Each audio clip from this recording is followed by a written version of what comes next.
A shield is not enough to protect the most important things. That's why I must also wield a spear.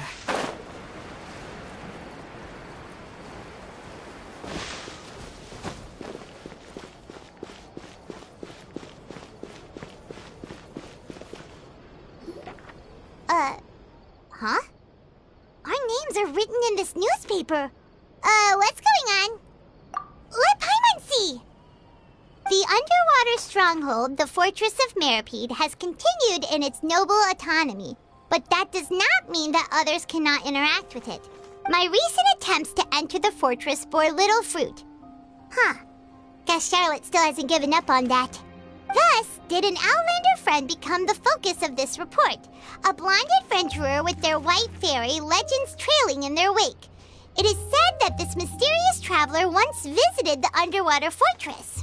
So while the fortress's interior remains a mystery behind closed doors, do not fear, for the tales of the traveler contain surprises in spades. Journalist Charlotte's biggest scoop yet, the Traveler's Trail, World Walker. Huh. Charlotte took so many awesome photos of us and we never even noticed her. She hasn't been able to get a hold of anything at the fortress, so since we're easier to find, she's using us as the subject matter instead? Ugh, seriously? Well, fine. Those headlines and photos do look cool, so Paimon will forgive her this time.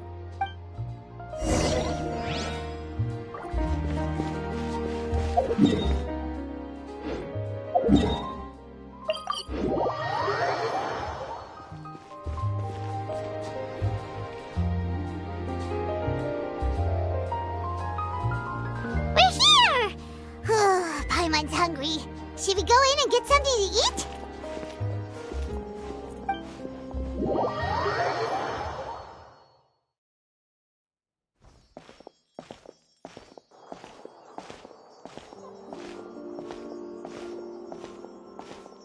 Hey, quick! Look! That's the limited edition, only 16 slices a day cake! It was so delicious the last time we tried it!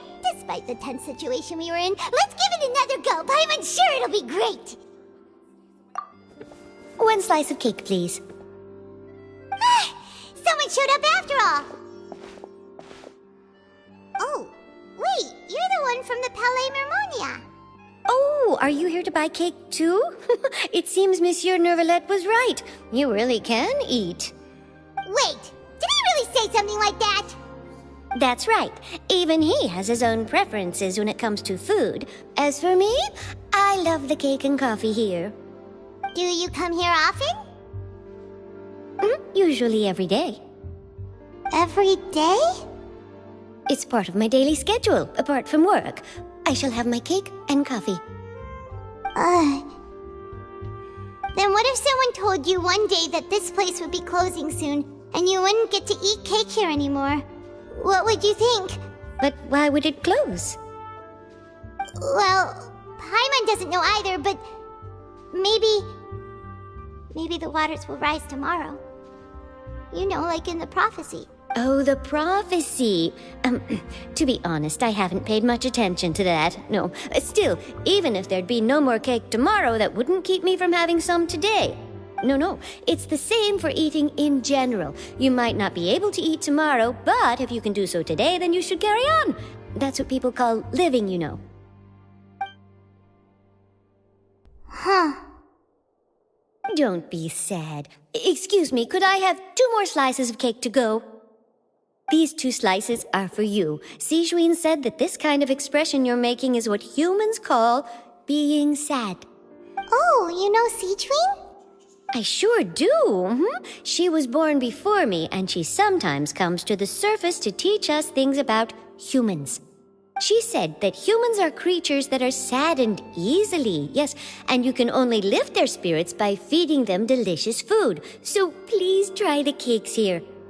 I've got something else to do, so I'll be going now. You two try to stay in a good mood after eating, all right?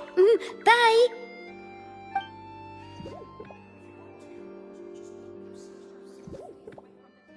And there she goes. All right, let's dig in. I'm unsure this cake will be delicious. It's more delicious than last time! And the flavor gets even better with a sip of tea. It sure would be nice if we could come again tomorrow. Sure would be nice if we could always eat delicious food here.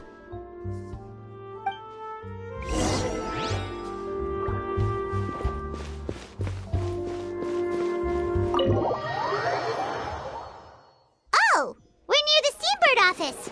Let's go look for Charlotte and have a chat.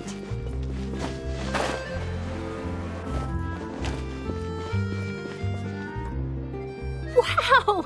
If it isn't the Traveler and Paimon! Oh, have you seen the article I wrote about you? Ha! You've got some nerve! You just used us to make some quick mora! Oh, you needn't worry about that. I heard that you were in Poisson some time back, so I sent you a letter to discuss just that. It appears you didn't receive it, though. It's all right, though. I've set aside the amount intended for you. I've even set the table with some food. Really? Oh, you're the best! You're almost a little too easy to win over, Paimon. If I were a journalist with ulterior motives, you'd be in trouble now, you know. Oh, Paimon knows you're not like that. Still, what brings you here all of a sudden? Were you looking for me? When Mona mentioned you, we thought of coming to see you at work. I see. It seems you've already bumped into Mona here in Fontaine. So she mentioned me? What did she say? She said that you're a real daredevil of a journalist. Nice. In which case, can this daredevil journalist dare to request an exclusive interview with the legendary Traveler and Paimon? Huh? So your article in the paper today doesn't count? Oh, of course it doesn't. That was more like live photography. What I'd like to do is dive deeper and ask you to talk about the things you've seen and experienced. Yeah, are we even qualified enough? Why not? If I say you're worth an interview, then you're worth it. But not right now, of course. I'll need a few days to prepare. Oh, in that case, we'll just chat when you have the time then? Oh, so that's a yes? Ooh, splendid! I'll tell the editor-in-chief immediately. I'll have to apply for lighting, a venue, some props, and... Whew, so much to get done now. Talk to you later. Wait, Charlotte, Paimon's still got a question for you. And what's that? If, just for example, Fontaine were to be flooded tomorrow, what would you do today? Huh, that's the prophecy you're talking about, isn't it? I mean, I do hear about it often, but I've never once thought that the day could be tomorrow. If you're seriously asking, then I might try and think of a way to leave Fontaine. Oh, but I'm still a journalist first and foremost. That means I have a duty to be reporting from the scene. And secondly, I wouldn't forsake my homeland that easily. From what I've seen, most people don't know what they'd do should the worst come to pass. In truth, it might be better just to behave like normal rather than worry over such an end. So in all likelihood, I'd probably still be prepping at the office for that interview of ours. I know what you're thinking. That sounds a bit sad, but I've always believed that it's best to do what you enjoy. Just think about it. If this nation really were to be suddenly destroyed tomorrow, but I still successfully finish an exclusive interview with a truly unique person, then the story I would wind up writing would truly be timeless. And then do you know what I'd do? Well, I'd write that story, send it for printing, and use messenger pigeons to get copies out to the various nations as soon as possible. I'm not a dreamer, nor am I a workaholic, but I do love my job, and I'd be proud of leaving such an article behind. I guess you could say that I was born to be a journalist. But anyway, that's my answer. And on that note, I'll get back to my preparations. That's so nice. All of a sudden, Paimon actually kinda envies her. Anyway, let's go and take a look at the sea, shall we?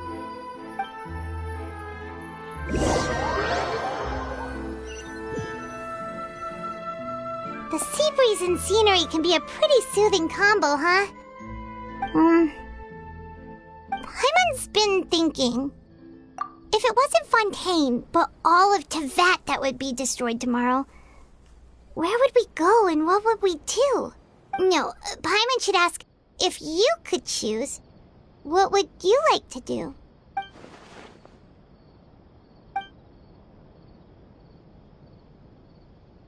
We've always been moving to the next destination, so we haven't spent much time thinking about these kinds of things.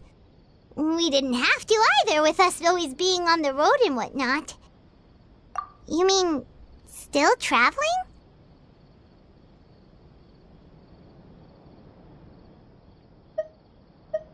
Huh. Wait, isn't that what we've always been doing?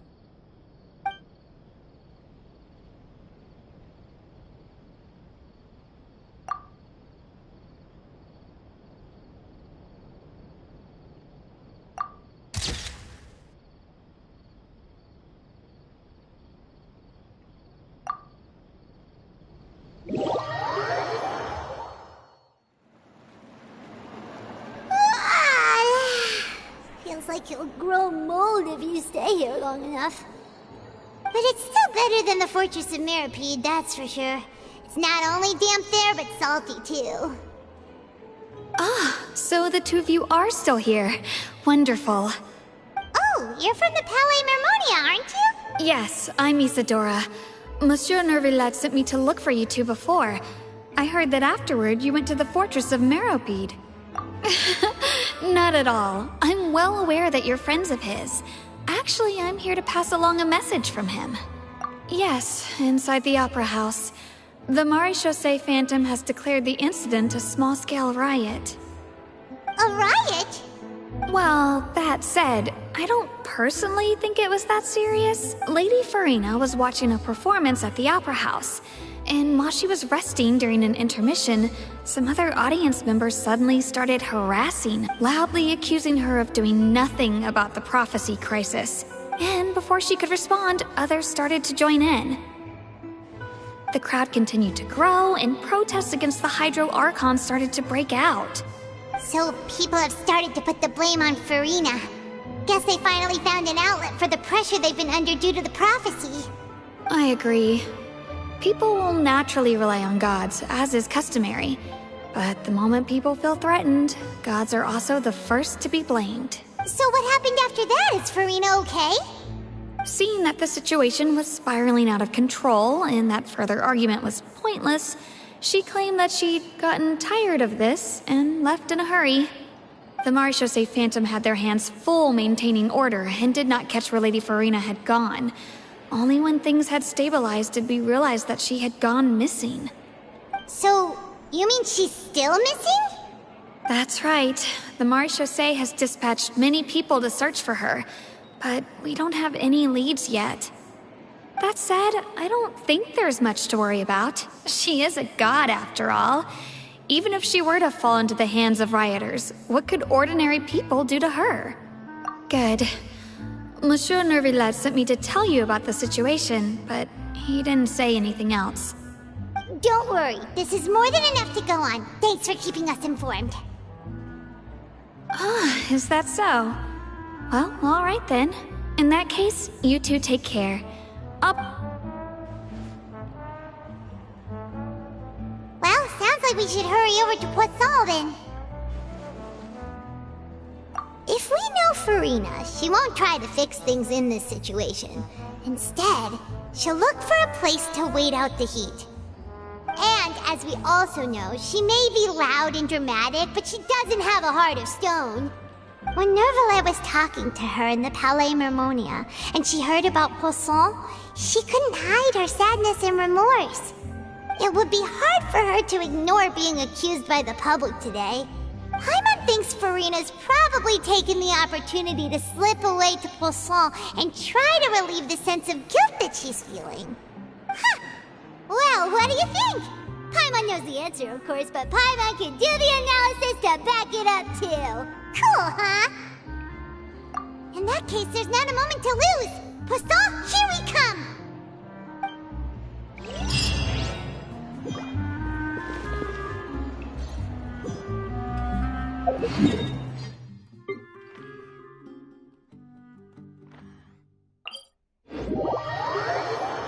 This place looks deserted. Guess all the survivors must have evacuated already.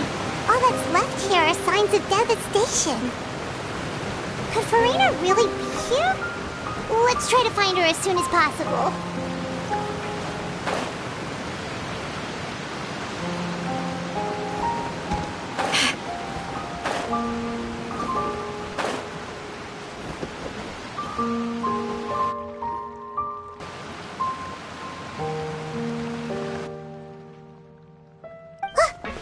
That's Farina, right over there.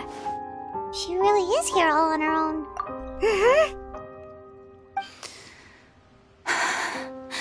Should I just give up? This is all meaningless. What was meant to happen did happen after all. Everyone's dead. I'm sorry. I am so sorry. Give up, Farina. There's no point in holding out. I'm sorry. But what can I even do other than to repeat meaningless apologies over and over? Who's that? Don't worry, Farina, it's just us.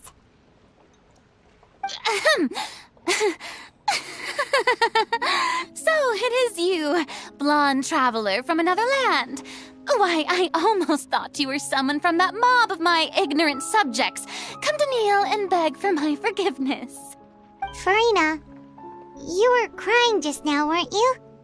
The tear stains on your face are obvious. What do you mean, tear stains? Oh, I remember. The show at the Opera House earlier this morning was so moving. I'm still trying to process it. Who did that uncivilized rabble think they were, disturbing my enjoyment of the arts? They even dare to tout their Archon. I must teach them a lesson. I can just imagine their twisted and frustrated faces once they realize that I'm nowhere to be found. Oh, and I'm sure Nouvellette and those people from the Maschera Phantom are freaking out right next to them, too. Of course not. Hey, there she is! The Hydro Archon's over there! Quick, after her!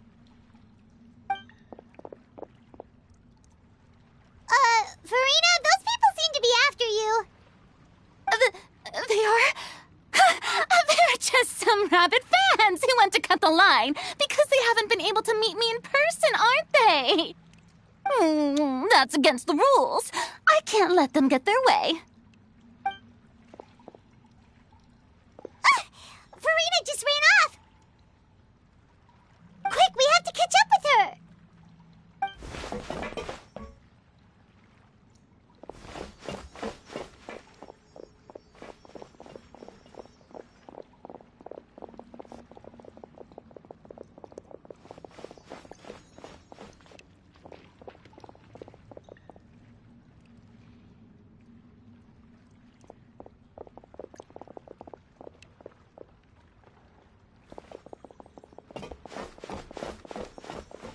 This should be the place, right? Hey, Farina! There's a good hiding spot over here. Quick, come to Paimon before the rest of them catch up to you. What is this place? Hurry, they're almost here. Fine. I suppose haste is warranted. Lead the way.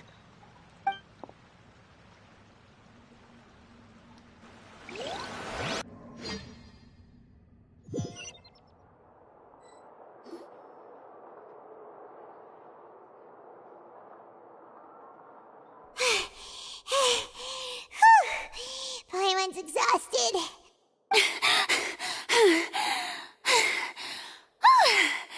I'm so tired. I merely gave in to the sheer enthusiasm they displayed. You're right.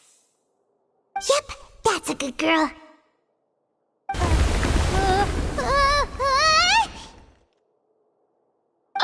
What's happening? The ground's shaking. Is it an earthquake? Yeah, a quake of this kind preceded the flooding in Poisson, didn't it? It can't be. It's happening again. Well, there's no need to worry too much about that. Nouvellette's made some emergency plans, so the evacuation should go a lot smoother this time. Yeah, I hope you're right. But the people of Poisson, they've already...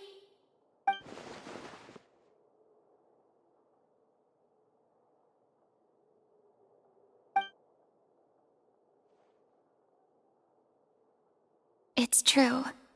I've been investigating the prophecy for hundreds of years. I once had informants all over Teyvat, searching for clues and feeding information back to me. I've tried all kinds of ways, too, to hold back the sea. Anything to keep the coastline from advancing. But all my efforts proved to be futile in the end. Really, the truth has been clear to me for a very long time. We cannot make an enemy of the divine. No matter what we do, the will of the heavenly principles will have its way, and the prophecy shall be fulfilled. Give up. I do love the sound of that phrase. It would mean finally coming to terms with fate, but also for me to finally be free. Indeed, I've thought about giving up so many times, especially after we almost lost Poisson. Fate is really unreasonable, isn't it? It has no heart and obeys no rules. The prophecy has only just started to come true, and so many people have already lost their lives. But just now, it all became clear to me. I still don't have the right to come to terms with fate on behalf of everyone else. As long as the final moment hasn't come, it's still not too late. Don't worry. I will keep hope alive for everyone until the very end. Well, that's enough for now. I got the impulse to play the stricken maiden, but honestly, considering my rank and station, that wasn't a good fit at all. Don't take any of what I just said seriously. How could I possibly let Fontaine fall to the whims of trivial prophecy? Come on! Paimon could have sworn you were actually being honest just now.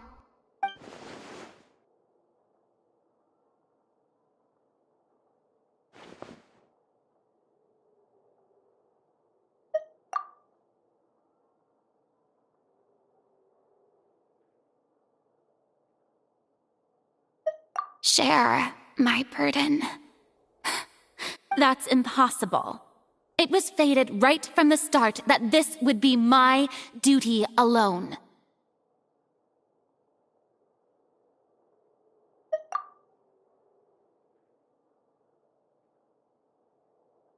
A witness. Yes, I've heard that you came to Teyvat from beyond the stars, yes. In other words, you never belonged here. And if Teyvat is, in its entirety, a show on a stage, then you're just a spectator, aren't you? If that's the case...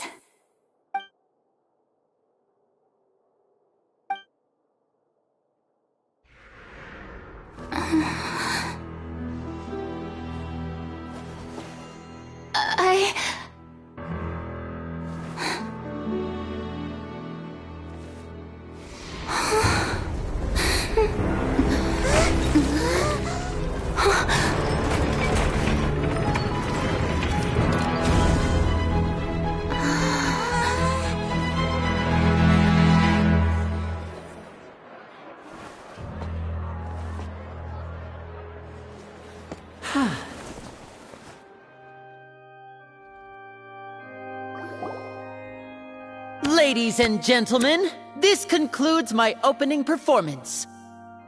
Now, without further ado, we may proceed to the trial of our god. So this is what it is.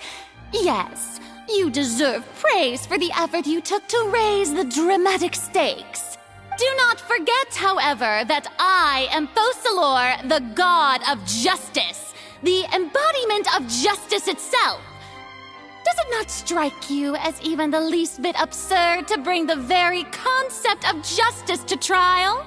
May I interpret these words as your refusal to stand trial? In that case, you will have the opportunity to defend your honor through a duel. You would draw your blade against a god?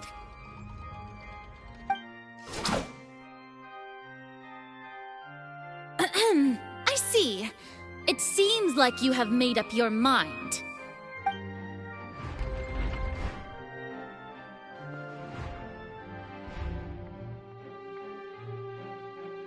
Paimon can't believe it.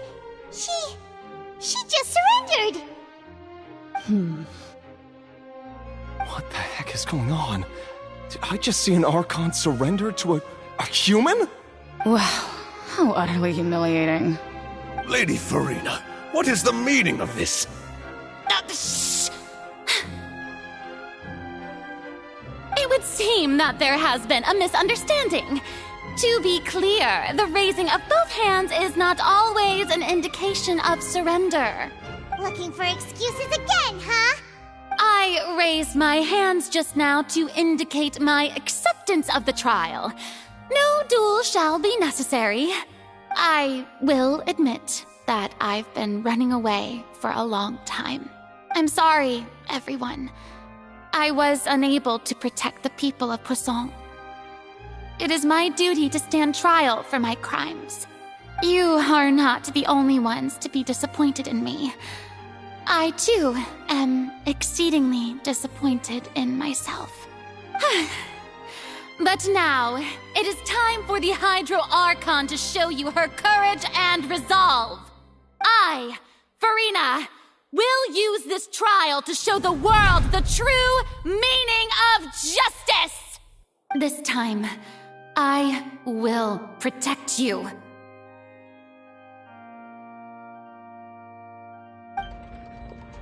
Applaud and rejoice. One of the most outrageous and fantastical arcs known to the opera epiclese is now unfolding before your eyes. Mark my words, this shall be one of the most exhilarating and brilliant shows ever to grace the stage of Fontaine. The trial of the Hydro Archon, Focalor, will now begin! Woohoo! Oh, now we're making history! Why does it feel like Farina just took over the whole thing? Like, come on! Didn't she just get forced to stand trial for her crimes? Also, even though she's still acting super dramatic, she is taking this seriously this time, right? All right, then. Who will be my opponent in this trial? The court asks the prosecutor to please take the stand. Is that so? Very well. Then please speak, witness of Tivat, my accuser and fated opponent.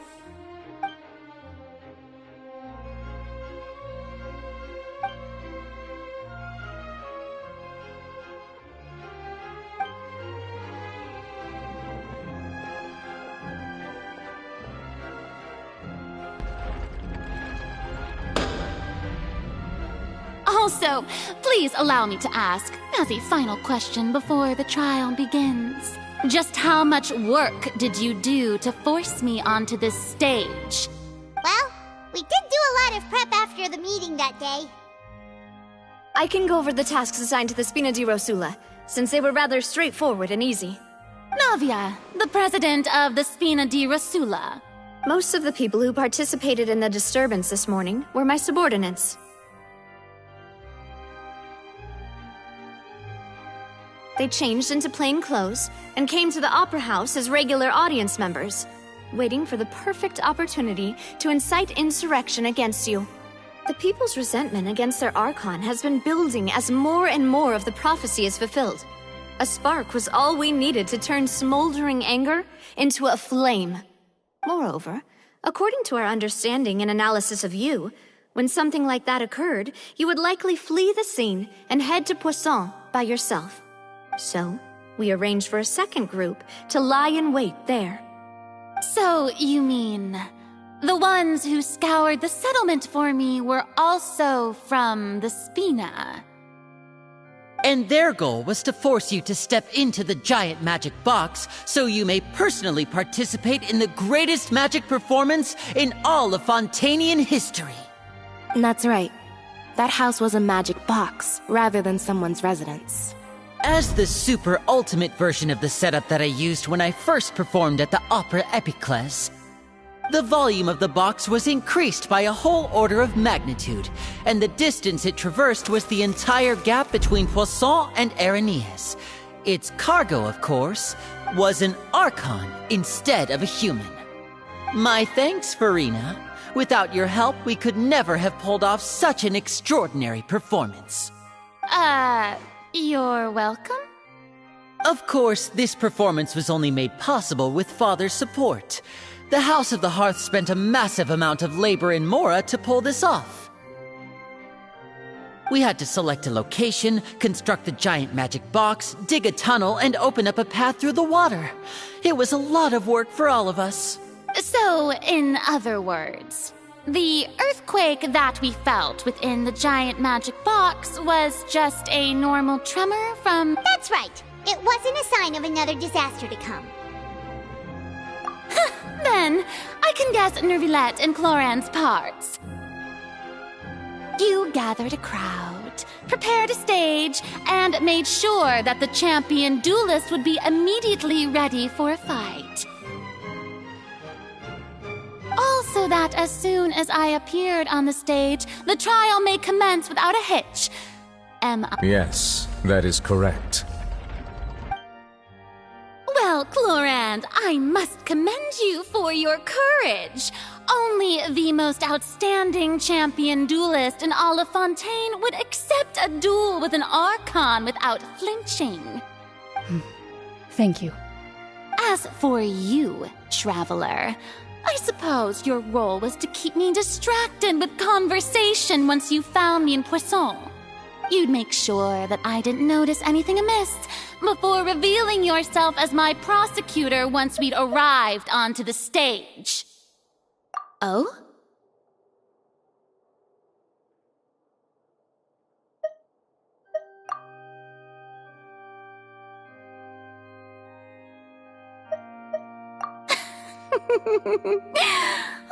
Is that so? Then I suppose I must have missed my final chance. It's fine. It matters not. What's done is done. The stage is already set, so there's no reason to disappoint the audience.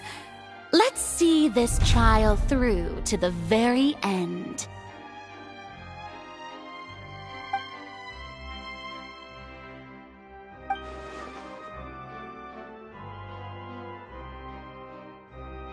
Madam Prosecutor, please allow me to pass this along. This is a document that Miss Charlotte applied for and received permission to share with you during the trial. According to her, it should speed up the proceedings. Huh? Charlotte wanted to give us something?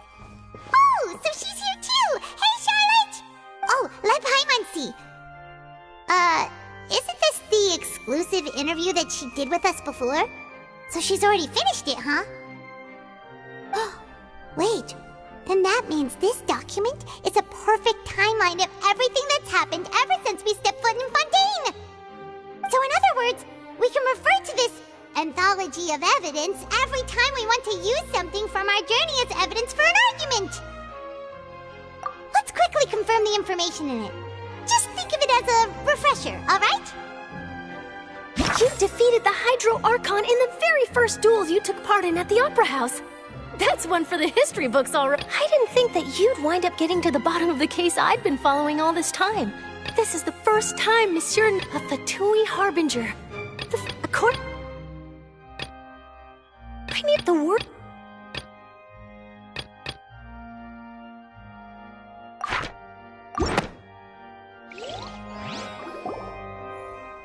The prosecution and the defense are both in position.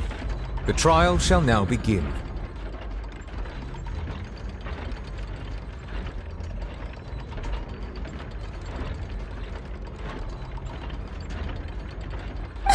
Oh, come on, Nervilette.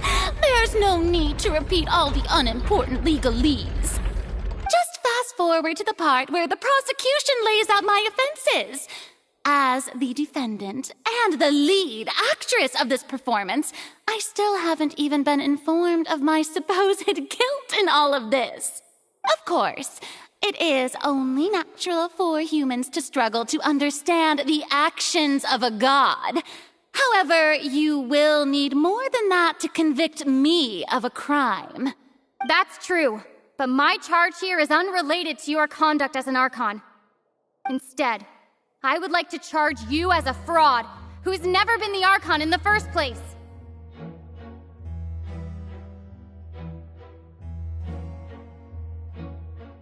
Wait, what was that?